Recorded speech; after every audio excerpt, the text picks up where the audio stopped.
Bismillah ar-Rahman ar-Rahim.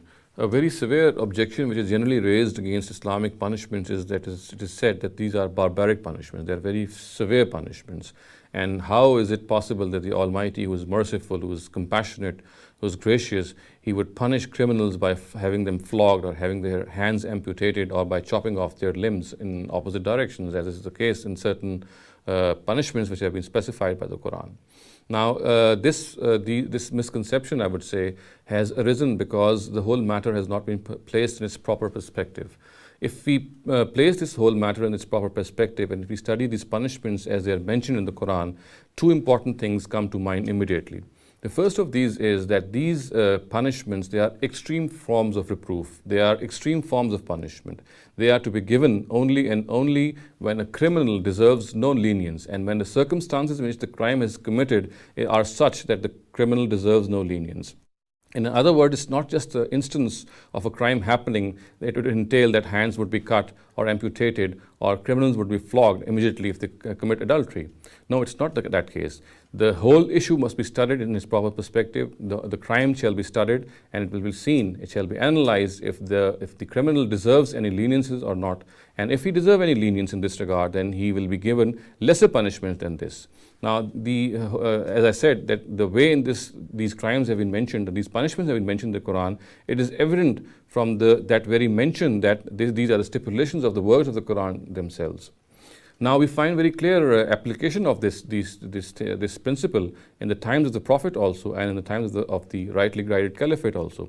We know that in the times of the Prophet, the punishment of slave women who were kept chaste and if they committed adultery, it was half that of what the actual punishment was. In the times of the Prophet, we know that slavery was rampant there, and if a slave lady was kept chaste, we know that generally slave women had inferior morals, and in spite of being provided the protection of their masters and their husbands, if their husbands and their masters were able to keep them chaste, and even then if they committed adultery, then their punishment was not the same, to not the same extent.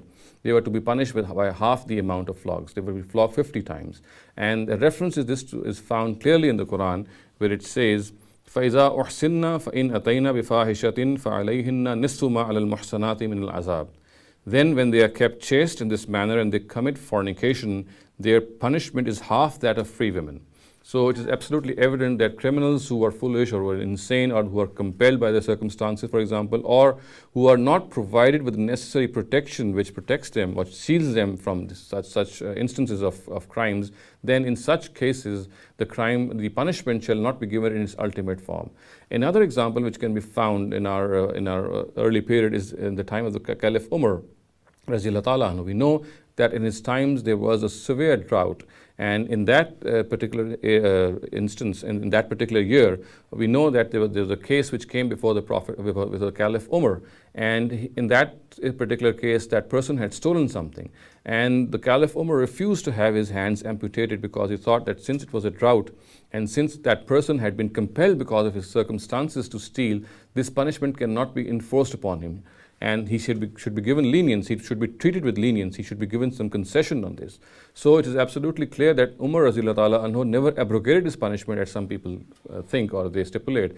Actually he rightly thought, as the Quran itself says, that such punishments or the amputation of hand is a punishment which has to be given only and only when the criminal deserves no lenience. In this particular case, he was compelled by circumstances to steal and therefore he refused to have his hands cut. So it can be said that the first stipulation is that these punishments, Islamic punishments, are extreme forms of reproof. They are to be given only and only when the criminal deserves no lenience and when the circumstances in which he has committed the crime are such in which he deserves no concession. The second important point is that if they are given, even when the Islamic punishments are given, of course they have to be given when the criminal deserves no lenience. Even then, if you think that they are very, very severe, then one has to realize that these punishments, one objective of these punishments is also to act as deterrents. Now, wherever such punishments are found in societies, they are enforced in societies, we find that in such societies, crimes have become very low, simply because these punishments also act as deterrents. So if these two facts are analyzed and reviewed, one can easily say that this objection does not arise. Firstly, these punishments are extreme forms of reproof. And secondly, whenever they are administered, if they are found to be severe, then this severity is such to make them deter, to make them act as deterrents of any further occurrence of such crimes. أقول قولي هذا واستغفر الله لي ولكم ولسائر المسلمين والمسلمات.